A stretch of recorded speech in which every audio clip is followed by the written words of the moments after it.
Hello, everyone, and welcome to our Tuesday night segment of Divine Femininity United. I'm your girl, Dr. Bianca Miss Lee, and we are here for our final chapter reading. You all, we've made it to the end of this amazing book, Power versus Force: The Hidden Determinants of Human Behavior. I am so excited, man. This book has been amazing. That is, and I even believe that word is not adequate enough to describe the magnitude of the transformative power of this book. This book has been awesome, you all. Thank you all for tuning in. We are streaming on several platforms simultaneously. We are streaming on the OG Clubhouse. We're also streaming on Facebook, LinkedIn, YouTube, Twitter, and all of the things, okay?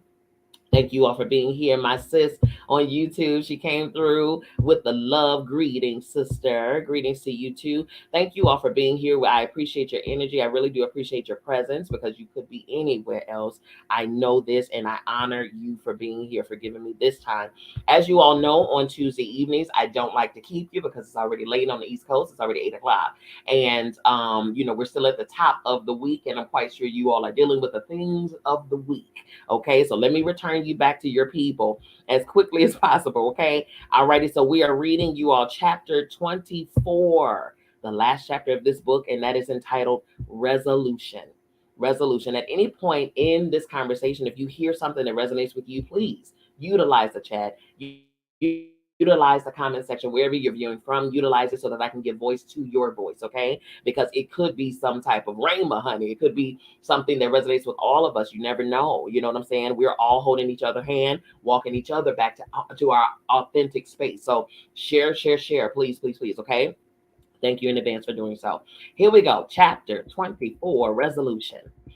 A thorough absorption of the material presented in this book has been shown to be able to raise one's level of consciousness by an average of 35 points. Since the progression of consciousness during the average human lifetime on this earth is only 5 points, such an increase in individual awareness is an enormous benefit in and of itself. That is a fact, you all. That is an absolute fact. This book, on a scale of 0 to 1,000, on the scale of levels of consciousness, 0 being death, obviously, and then 700 to 1,000 is enlightenment. This book, you all, calibrates at 800, right? It calibrates at 800. So just by reading this book, an average lifespan, it says that we increase while on this earth in a human lifetime.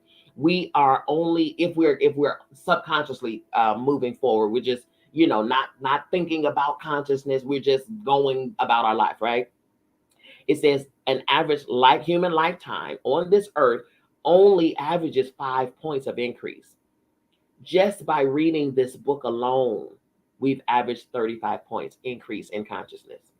Listen, that's amazing, okay? So just reading this book in and of itself is an enormous benefit, okay? And I'm grateful, man. I'm so grateful for this book. As we read, and as advanced theoretical physics and nonlinear dynamics have shown, any individual increase also raises the consciousness of everyone on the planet to some degree. So when you go higher, automatically other people around you go higher because you're going to be thinking, speaking, moving, walking, talking out of that new level of awareness, that new level of consciousness. And it's going to impede and imprint and impact everybody around you. So I agree with that. To become more conscious is the greatest gift anyone can give to the world. Moreover, in a ripple effect, the gift comes back to its source. Yeah, man. So it comes back to you. While the level of consciousness of mankind as a whole stood at a perilous 190 for many centuries, that is not good, y'all. In the mid 1980s, it suddenly jumped to the hopeful level of 207, which is good because 200 is the level of at least integrity, okay? For the first time in its history, man is now on safe ground from which to continue its upward march. And this promise of new hope comes none too soon. Today, many of the topics we discuss are exploding in the news media. One, the perversion of religion to the ends of political savagery. Yes. Two, the deepening depravity of crimes. Three, the involvement of children in violence. Four, moral confusion in politics. And 5, the bizarre violence of cults. Okay? The bizarre violence of cults, CULTS. All right? All of these subjects appear against a backdrop colored by the prevalence of lies as social tender and a lack of consensus. My apologies, consensus as to individual and collective responsibility toward one's fellow man. To sum that up, we're not considering each other enough. All right. That's why these things are prevalent right now. And this book, you all, was printed in 1994. All right. So imagine since 1994 to 2004. Hello. We talk about 30 years later. And it's gotten darker. Hello, somebody. All right. This social confusion and paralysis stems from the dearth of guidelines to base decisions upon. Hopefully, this book has taken a step toward filling that void with what is, in fact, an essay on the science of morality. By morality, we don't refer to the petty moralistic judgments of right and wrong, but to an at once objective and personal basis from which to make decisions and evaluations regarding the highest conduct of our lives. In a social framework, we can certainly choose to refuse passive submission to any political system that falls below the level of 200, below the level of integrity. Today, that is exactly where we at, below the level of integrity. Hello, I don't even want to dive into that foolishness, okay? We should instead apply our newly developed faculties of examination and correction to it now. It's now possible, for instance, to establish clear criteria for selecting holders of public office. It should be, okay? Each office requires a specific minimum level of awareness in order to be effective. In general, any government official who falls below 200, again, below the level of integrity, won't solve problems, but will create them.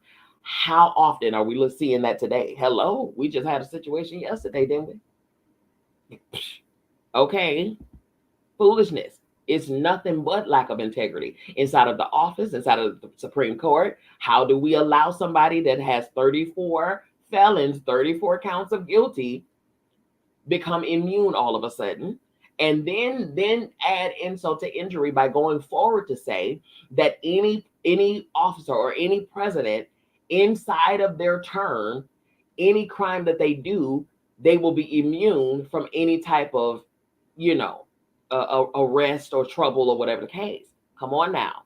That says to me, we are far below integrity. Okay. The larger social issue is how, in view of the dark side of mankind's behavior, one can maintain compassion.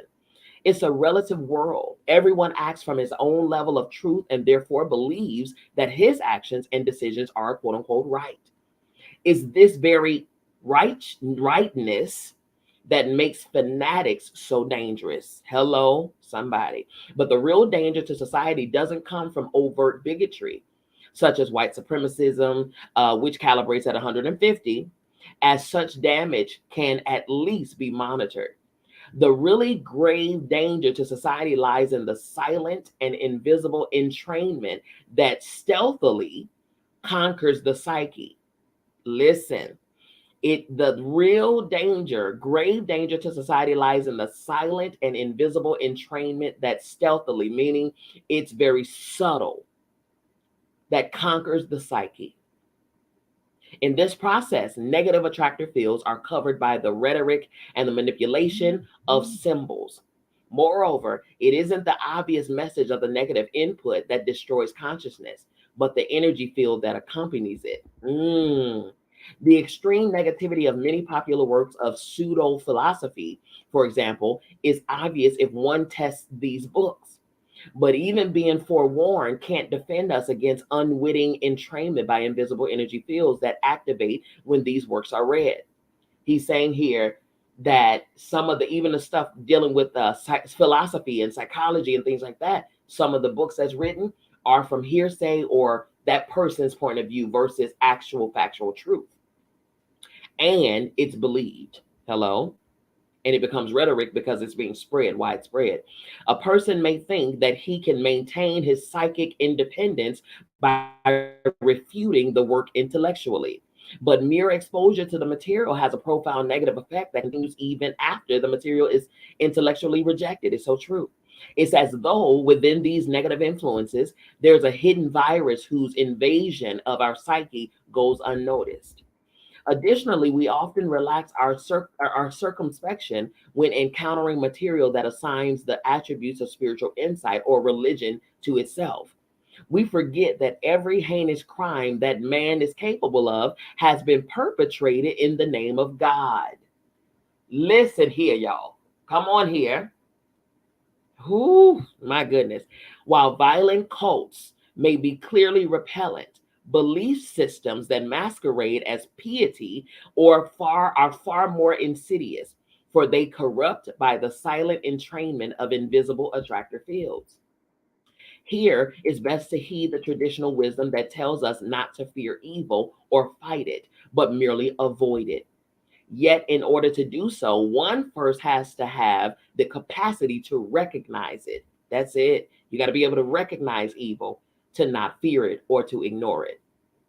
Socrates said, in fact, that without such capacity, youth, including the youth that continues to reside within every adult, is corrupted by low energy attractor fields. It's true. Although Socrates was put to death for trying to teach this discernment, his entreaty remains. Obscurity is dispelled by augmenting the light of discernment, not by attacking the darkness. That sounds like alchemy to me. That sounds like taking one thing and making it something else, turning it into a good thing. The final issue then is the problem of how we may best cultivate and preserve the power of moral discernment or discretion. Our journey of investigation has finally led us to the most critical realization of all. Mankind lacks the capacity to recognize the difference between truth and falsehood. Isn't that the truth? Come on, listen. Somebody say, tap your neighbor and say reality TV. That's not reality at all. Hello. Very much so scripted. By humbly surrendering to this awareness, man may be forearmed. When we admit that we're gullible and easily seduced by the senses and deluded by glamour, including intellectual glamour, we have at least the beginning of discernment. Fortunately, in this world of duality, man has been given a consciousness that can instantly detect what's destructive and signal it to his otherwise ignorant mind by the grossly visible weakening of his body in the presence of the hostile stimuli. Meaning, say for instance, I was talking to a client about this yesterday, when you walk into a room, you just got there, okay? You don't realize who's all here yet or whatever the case, but when you walk into that room and you just stop because the energy is what's going on? Something ain't right. Like what? I don't know. I'm feeling a way. I don't know why I'm feeling this. That's what it is. That's what he's saying. Your nervous system, our bodies were brilliantly crafted, man. Seriously, because our bodies and the signals that we have inside of our bodies, it tells us. It lets us know. The problem is, y'all, we ignore, we abort the signals, all of that. Gary on Clubhouse. Hey, Gary. Gary said, wow, this is so impactful. I'm telling you. We ignore the warnings. We ignore our intuition, our internal signals. We ignore them when they were purposely put there to protect us. But we're so busy, or we're so loud, or we're so that we miss it. We miss it. And then we traipse our way right into danger. Right into danger, you all. So yes, this is true. We don't know. What did he say? The realization is this: mankind lacks the capacity to recognize the difference between truth and falsehood. Because we really do watch TV shows, reality shows, and believe the rhetoric that we see. We listen and listen to music or listen to whatever and believe what they say instead of following the discernment. We have an internal polygraph test that can tell us the difference between BS and truth. but we don't follow it. We go with the moral majority. We go with the popular vote. We go with whatever. We don't go with our gut like we need to, okay? He said wisdom can ultimately be reduced to the simple process of avoiding what makes you go weak. Nothing else is really required, right? So when you get that signal, when you get that feeling, or when you meet somebody, you shake their hand, or you ain't even got to touch them. You can just look at a person and something in you signals and say, this person don't seem right. I don't know what it is. I don't know who this person is, but I don't know. That one there, my spidey senses is going off about that one right there. That's what that is.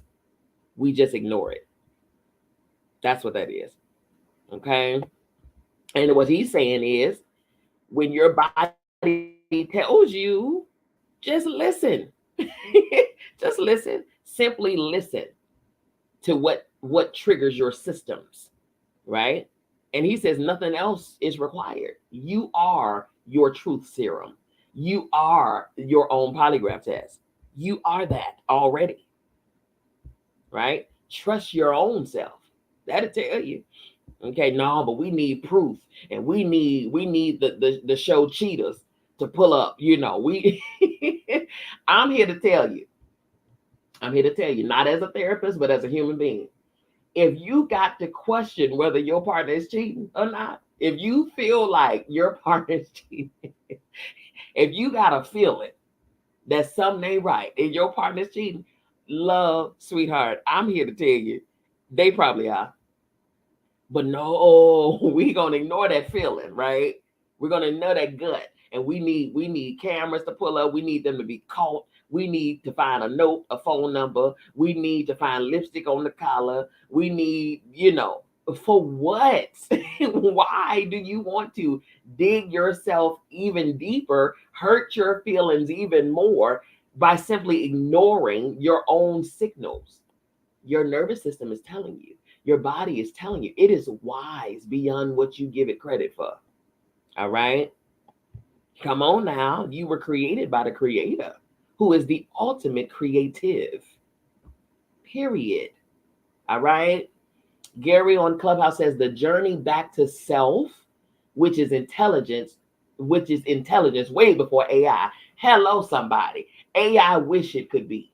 Hello? AI wish it could be as intelligent as the human body and the internal systems that operate inside of this human body. I don't know about you, Gary, but I've never had to tell my heart how to beat.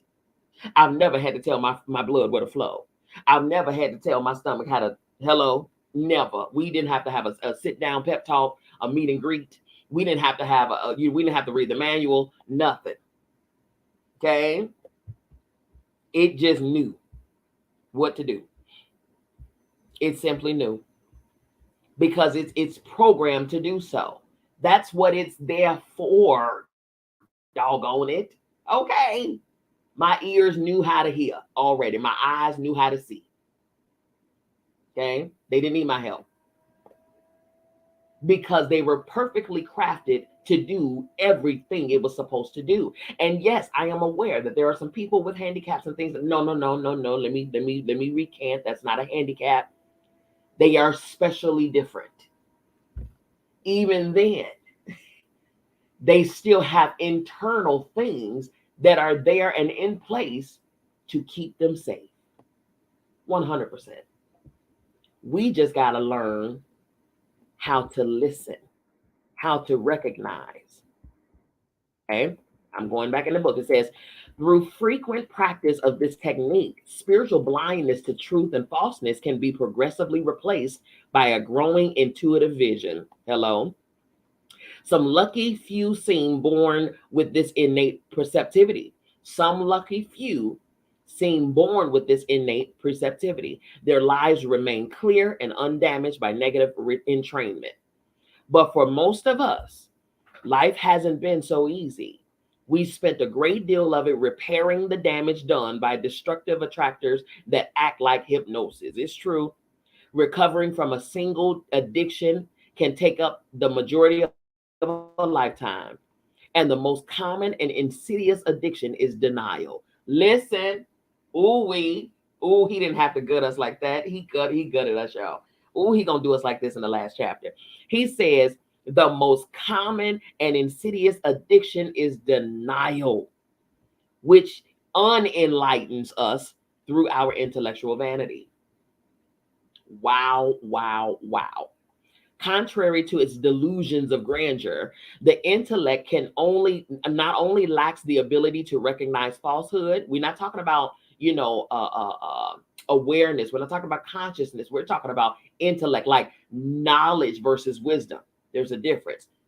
Okay, because we can read. I'm gonna tell you now, I took Spanish 1, Spanish 2, 3, and 4, all 4 years of high school. Asked me to have a Spanish conversation. I can't. Not today. First of all, I've been out of high school decades ago. Okay, that's number one. Number two, I learned enough to get me past those classes. That's knowledge. Wisdom retains. Knowledge just knows enough just to have just to get you by.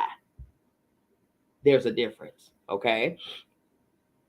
So what he's saying is, okay, that most common and insidious addiction is to be in denial, which unenlightens us through our intellectual vanity.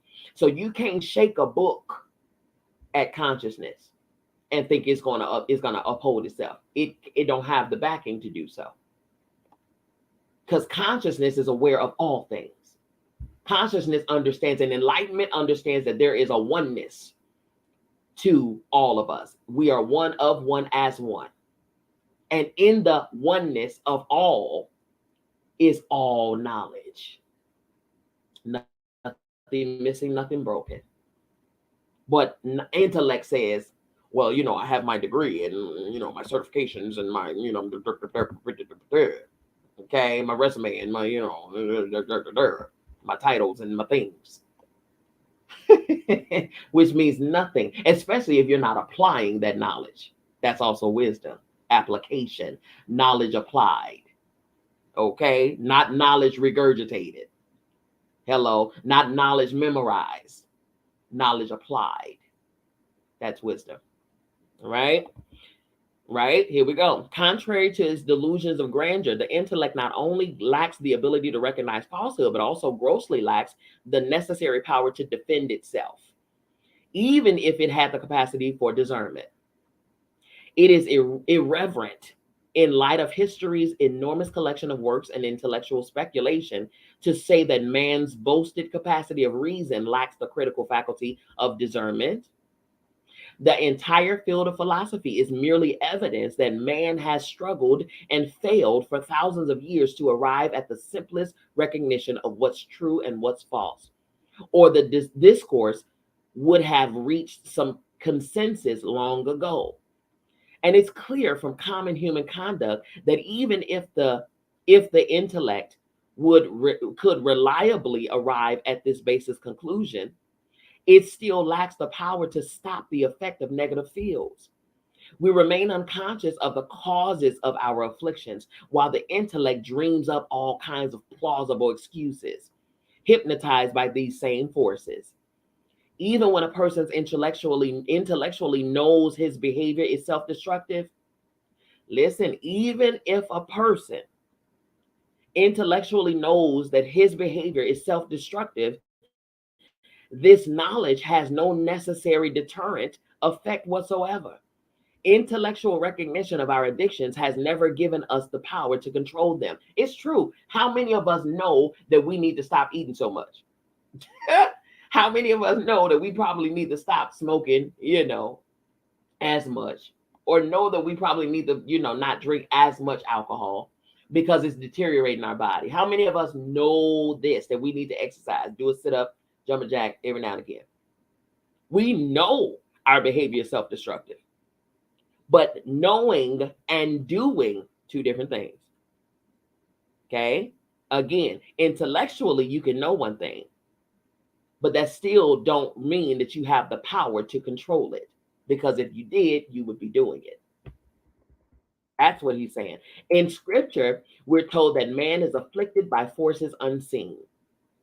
In this century, we've learned that silent, invisible rays of energy are emitted by innocent looking objects. The discoverers of radium paid for this realization with their lives. Roentgen, yes, radiation, X-rays, that's what it is legal. Okay. Radioactive emissions and randon kills silently. It kills silently, but X-rays are legal. Gary says we're up against a lot, and very true. He then says social engineering weakens, if not extinguishes, our intuition, which is a result of the low level of consciousness and awareness. As a consequence, we move through life unaware and barely alive. In contrast to our capabilities. Gary, I am with you and you right. Okay. You have no argument here. That was all facts. That is all facts. My God. Whew. Ooh, I felt that in my heart space. I did, man. That is such a truth. Oh, unfortunate. It's a truth. So going back to the book, he says, X-rays are legal, but radioactive emissions and radon kills silently. And those things are needed for an X-ray to work. Listen, why do you think chemo and radiation expedites the cancer? It angers the cancer, but yet it's still prescribed. Why? Gary said, that way this read is so much of a gift. Oh my goodness. Listen, I appreciate you. I appreciate your gift that you're giving and lending to us.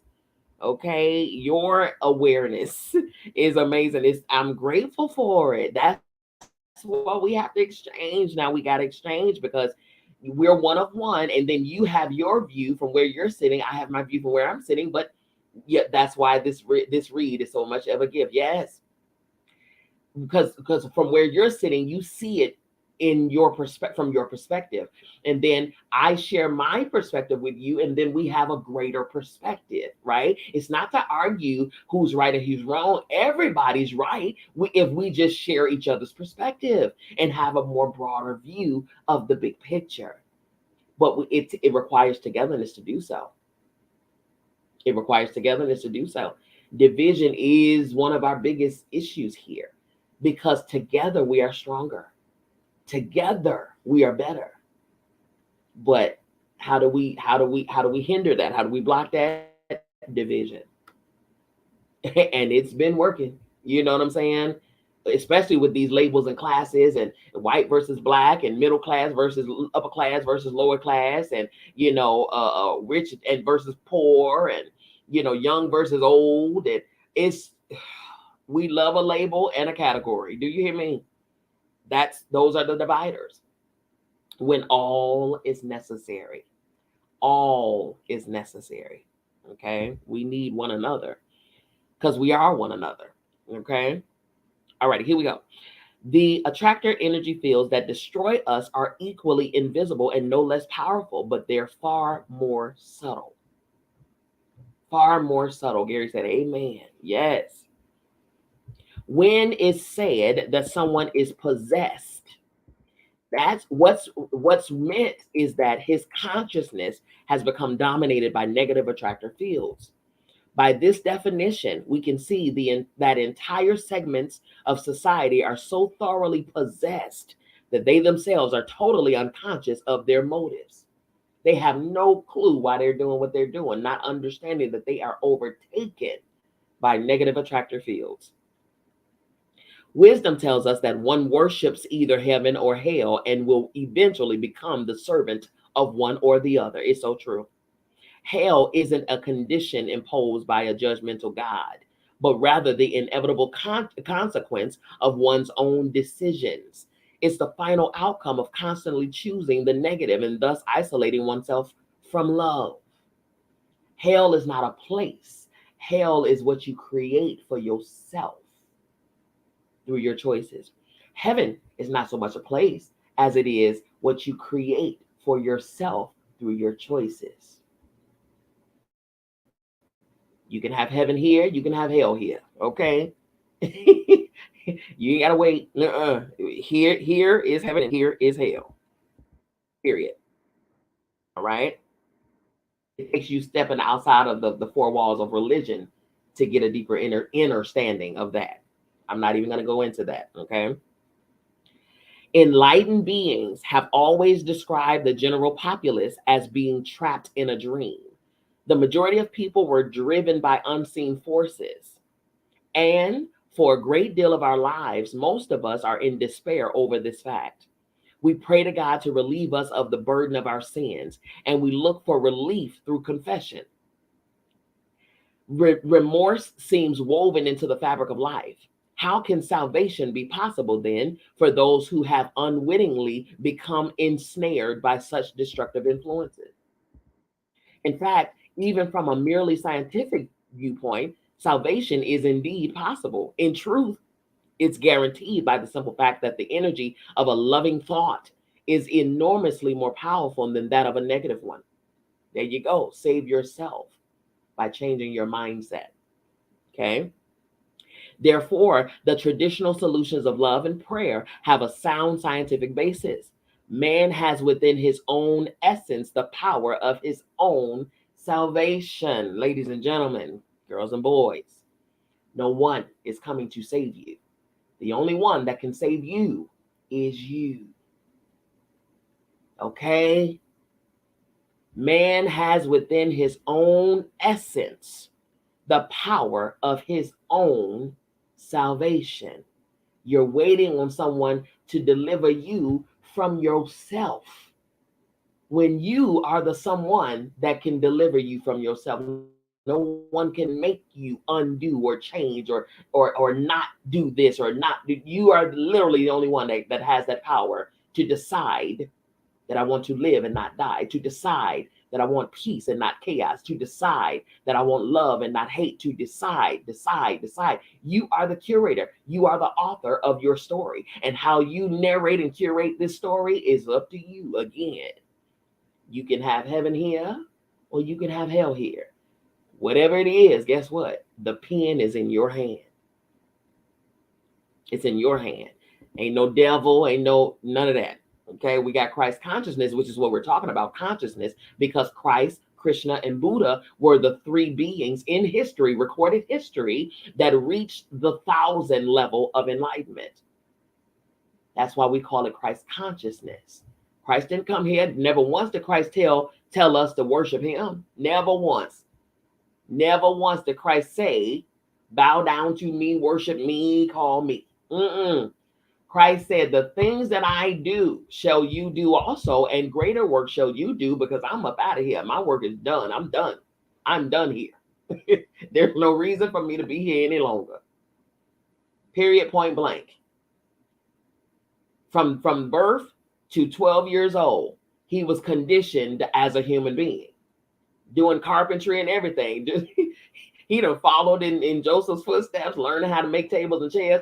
That was not his mission here, okay? And what he said to his mama and father at 12 years old, he said, I need to be about my father's business. Let me get up out of here, because y'all not about to condition me to this mess here. I got stuff to do. 12 years old, he said, deuces, I'm up out of here. He had to get to himself. He had to get to himself. He had to align with his higher being, his big self, his true self, his authentic self, not who they were conditioning him to be. That ain't him. That's what he acquired. That's the title he gained, or the knowledge that he gained while being here. That's not him though. Like even with us, I'm a mother in this life. That's a title I acquired in this life, right? That's what it is. I hold a doctorate in therapy. That's a title I acquired in this life. That's not me though. That's a title I acquired in this life. Because once this life is over, those titles that are tethered to this life, they're now over too. Because the job is done, right? But me, my spiritual higher self, that remains. That's my true self. Christ had to leave his familiarity to go to himself, to align with himself so that he can come back 18 years later. It took that man 18 years to align with his truth. Hello. 18 years. Come on now, hermit. Those who know tarot, hermit. Come on, we got to get that hermit zone. We got to get in there sometimes. Isolate. You hear me? You can't heal in the same place that made you sick. You got to leave there. Gary says our community needs this dharma. Yes, individuals endeavoring to be. Yes, absolutely. The only thing is, Gary, our community needs it. That's true. Our community is a plethora of this information out there, but the problem is we're not listening enough. You know why? Because I'm not on here shucking and jiving. I'm not on here cussing folks out and spilling the tea, and you know what I'm saying. That's why. I'm not the popular. I'm not gossiping. I'm not. Ooh, did y'all see what happened on Power? Did you see when such and such? I'm not doing all of that. So if I'm not entertaining, quote unquote, of course we don't have the ears and the eyes that we, you know what I'm saying? But this is the thing. This is the beauty about this platform, these platforms, because even after I return home, my voice and the information that I shared, it still remains. It still remains. We're in the day of technology. So all of these conversations are archived, every single one. And so whomever needs to get it, they will receive it in their perfect time. Perfect time. And I trust and know that. You know what I'm saying? So just like us, we were able to start our journey towards ourselves as ourselves. You know what I'm saying? We didn't come out the womb already on that path. No, we had to get there. We had to return to self. We had to return there.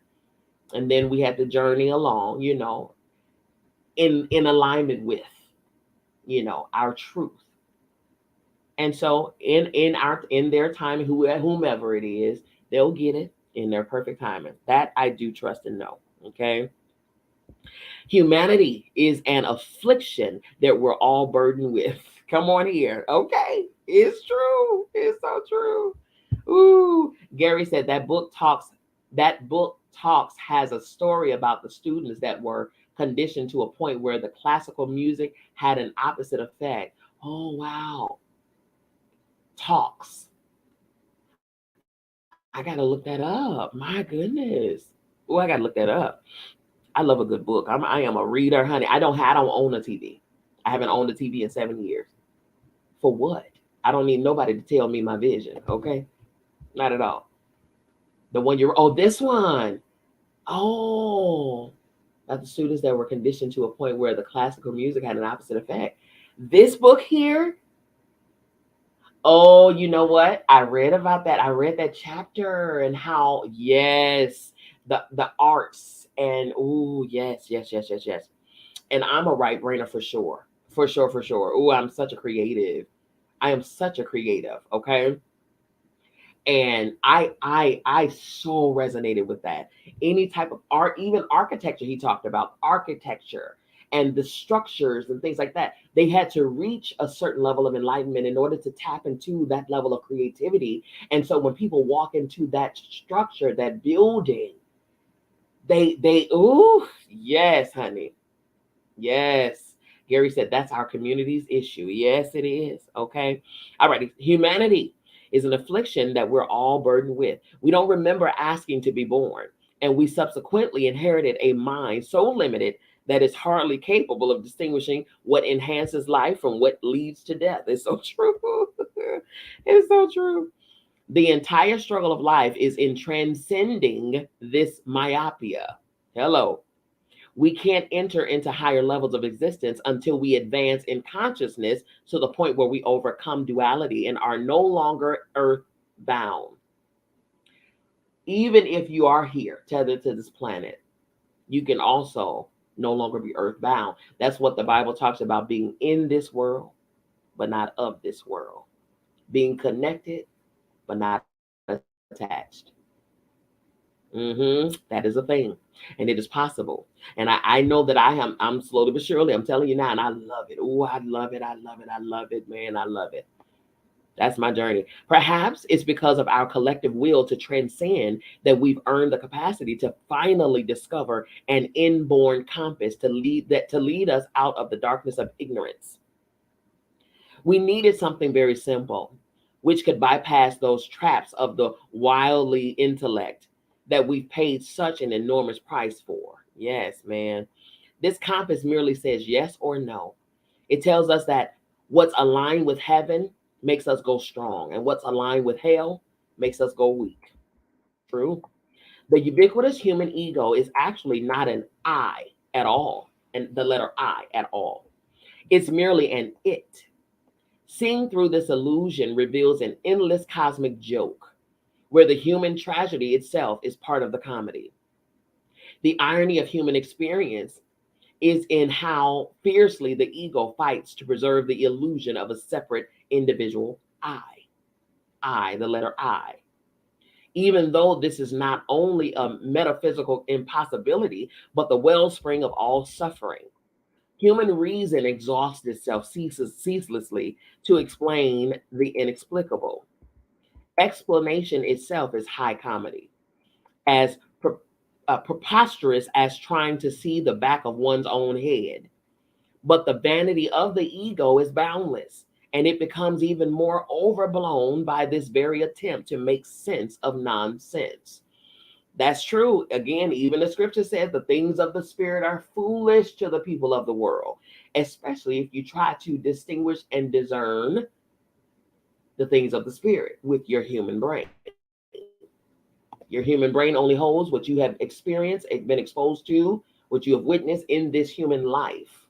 You have to transcend the brain in order to know what's beyond the brain, for real. But unfortunately, oftentimes we come from the brain's inventory, and that is quite limited. All right, quite limited. The mind, in its identity with ego, cannot, by definition, comprehend reality. If it could, it would instantly dissolve itself upon recognizing its own illusory nature. It's true. It's only beyond the paradox of mind transcending ego that what is stands forth, self-evident and dazzling in its infinite absoluteness. And then all of these words are useless. It's true. It's true. But perhaps from compassion for each other's blindness, we can learn to forgive ourselves, and peace can then be our assured future. Our purpose on earth may remain obscure, but the road ahead is clear. With the consciousness level of humanity finally above 200, right? Well, at the time of this book, it was at 499, which is 1 point under love. Where it is and where it has gone to in 30 years since then, not sure. Not sure, because this plane here is heavy business. Do you hear me? So I would not be surprised if it calibrates lower than the 499 from 1994. But like you said, with the consciousness level of humanity finally above 200, which is integrity, we may expect great transformations throughout human culture as mankind becomes more responsible for its knowledge and thus its deeds. We've become fully accountable, whether we like it or not. We're at the point in the evolution of our collective awareness where we may even assume stewardship of consciousness itself. Humanity is no longer resigned to passively paying the price of ignorance, or its communal consciousness wouldn't have risen to its new level. From this time forth, man may choose to no longer be enslaved by darkness. His destiny can then be certain.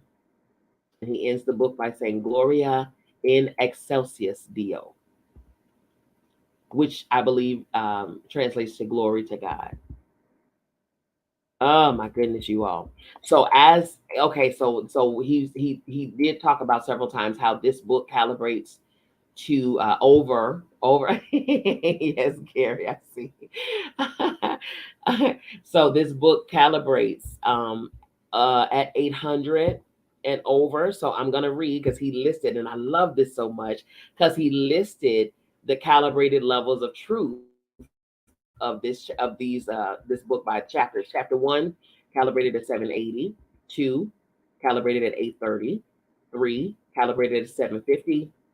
4, calibrated at 770. All of these are above, are 700 and above. 700 above is enlightenment. Okay. Chapter 5, calibrated at 740. 6, 710. 7, 740. 8, 820. 9, 800. Chapter 10, 780. 11, 770. Chapter 12, 800. 13, 870. Wow. 14, 870. 15, 730. 16, 760. 17, 770. 18, 770. 19, 830. 20, 890. That's the highest. I wonder what that chapter was. 21, 870. 22, 860. 23, 880. And 24, the chapter we just finished, 860. My goodness. Okay. So then as you go on in the book, the very end, I'm not going to go into that, but the very end, you can get it. If you have this book, then you can get this book. I mean, if you have this book, then you can read that for yourself, which is the details of the kinesiologic testing, which how to determine truth from false in your body, how to be aware of those signals and things like that inside of your body. He gives it step by step, which I absolutely love. That is amazing. Um, then he goes into how to calibrate the levels of consciousness, how to calibrate the technique, how to go about that technique in doing so, calibration of specific levels, the numerical calibration, the application of it. I'm definitely going to use this in several things, okay? Because I am an author and I want to be able to, because this is amazing. I love that he did not produce this book and put it in to give it to the public before making sure that it didn't, what I'm saying, that it wasn't testing at a level of truth. I love it. Isn't it amazing, Gary? This is amazing. Gary says so amazing. I love this so very much, man. So he has to calibrate a level, how to calibrate a level. He has general information and then expertise. These are categories. Limitations. So there are some limitations, and then explanations, disqualifications, things that disqualify. Ooh. Which I can understand that. The first two letters says skepticism and cynicism can disqualify. I definitely understand that for sure. Okay, you can't infuse it. You have to come with a pure heart, open mind to discern. He has some discrepancies that might come about, and there's some notes there. Then he has a video demonstration, which is awesome. That video demonstration can be found at www.verita Veritas Pub, which is VERITASP, as in Peter, UB as in Bravo, okay, .com. www.veritasPub.com. So you can go to that website and look at a video demonstration of the various subjects and techniques described inside of this book. That is amazing. He also have a bibliography, of course, notes and things like that. And I believe he has a glossary too, because he did use some words that went over. I understood them. I'm so glad, because I am a science. I am a psychologist, and I did have to go through a lot of these subjects and things like that. So I knew a lot of these words, which I'm grateful for. Um, but he put a glossary here for those who were not in the medical field and do not understand a lot of what he was mentioning and things like that. But that was that book, and I offered every time, you all, this book to you for free if you'd like it. It comes in a PDF form, an ebook form. Okay, so you can get it. Because I am an organization, I'm a real life nonprofit organization. You can sow a seed if you'd like. It's not required. It's welcome, but it's not required. Okay, you can get the book if you desire to receive the book. Just simply send me a message or an email. You can send me the email at info@biancamsblee.com.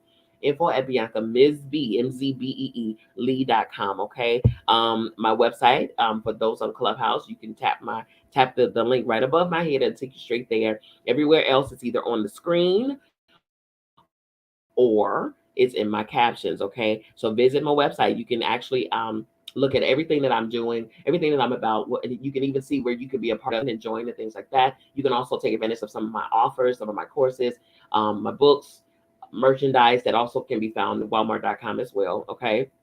So it's up to you. Go ahead, and all of my stuff is there. Follow me also on social media: Instagram, Facebook, YouTube, LinkedIn, Twitter. Dr. Bianca Miss B. Lee. Okay, Dr. Bianca Miss B. Lee. Now we usually I give you a break in between books because we've been spending a lot of time on this book.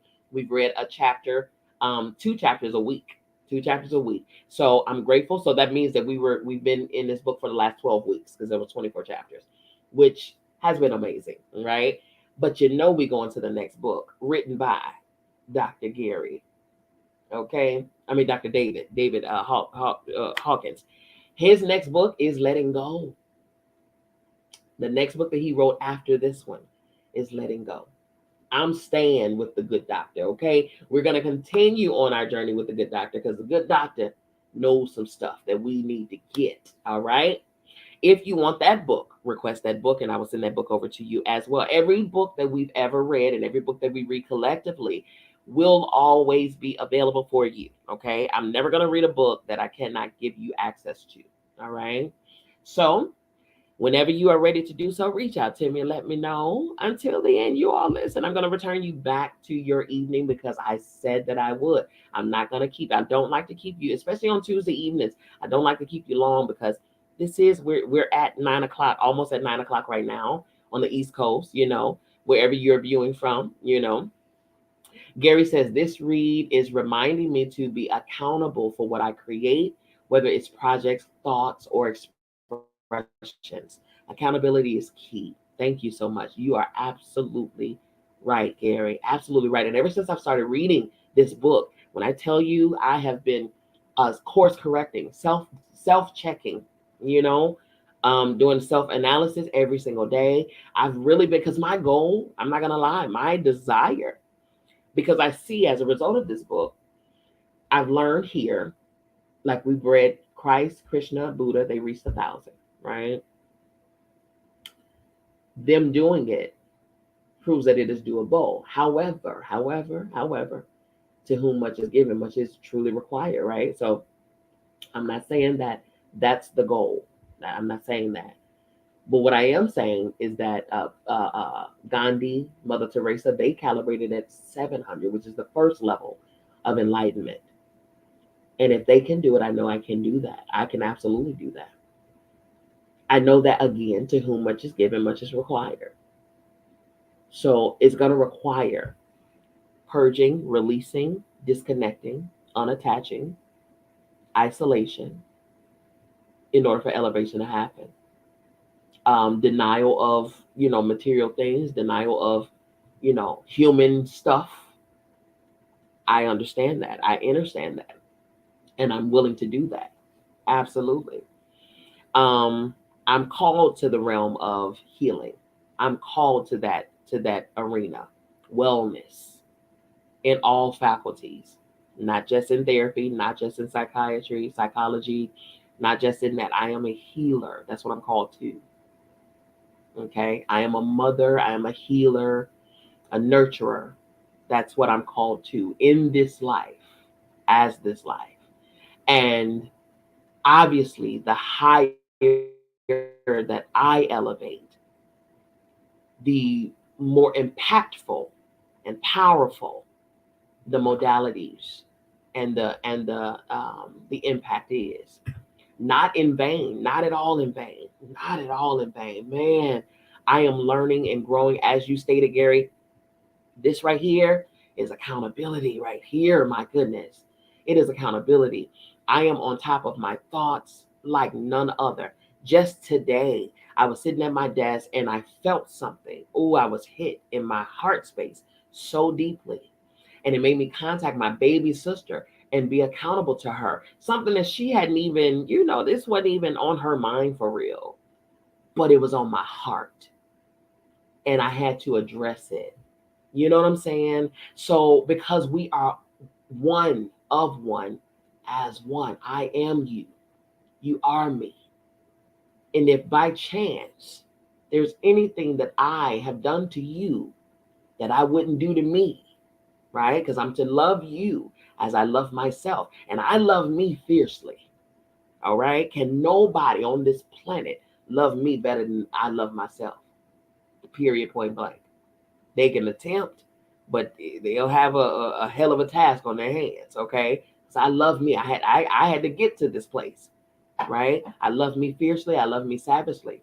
So if I love me fiercely and I love me savagely, then I have to love you the same because I am you and you are me. I have to love nature the same, love animals the same, love the same, period.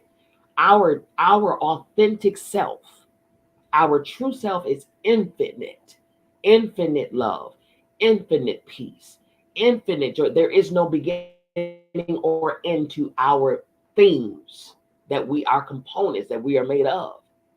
We are infinite beings. And if there's any sign of anything outside of my natural, organic, authentic self, I have to check it because it is out of alignment with who I am authentically. That's what it is for me. That's what it is for me. Gary says, yes, and we know where the staircase is. So whenever we find ourselves unwittingly downstairs, our compass directs us to the steps of elevation and redemption. There you go. There you go. That self-love is what journeys me back. You know, that love. That love. So it's never a condemnation. Oh, no, no, no. I don't sit in condemnation. That's not the things of me. Right? So it's an awareness. That's what consciousness is. It's an awareness. I am now aware. Okay? When a new awareness appears, I am now aware. It is now a part of my consciousness. And so now I can intentionally and deliberately, you know what I'm saying, do what I'm supposed to do. Be how I'm supposed to be. Speak how I'm supposed to speak. Think how I'm supposed to think. What's in alignment with my true self. That's what that is. Awareness is. This journey here in this life is simply us experiencing experiences. And throughout those experiences comes awarenesses. Right? That's what that is. And in the experience, because we have to experience in order to be aware, we have to, you know, that's what I'm grateful for. So when even in the feeling that I felt this morning, I was grateful for that awareness because oftentimes, what did he say in the book?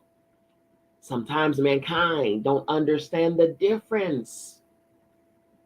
You know what I'm saying? We've excused or convinced ourselves or justified our behaviors and the way we are. We say things like, well, that's just how I am. That's just to excuse when you know it wasn't right. It wasn't right.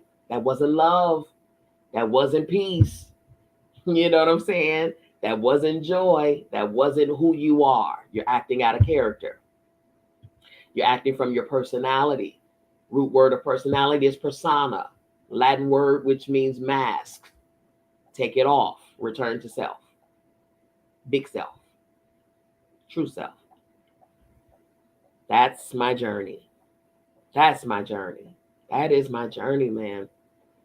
And whomever is on my path that I am, you know, that is ordained to connect with me and I connect with them in whatever exchange it may be, you know, I'm grateful already in advance because with it comes a new awareness.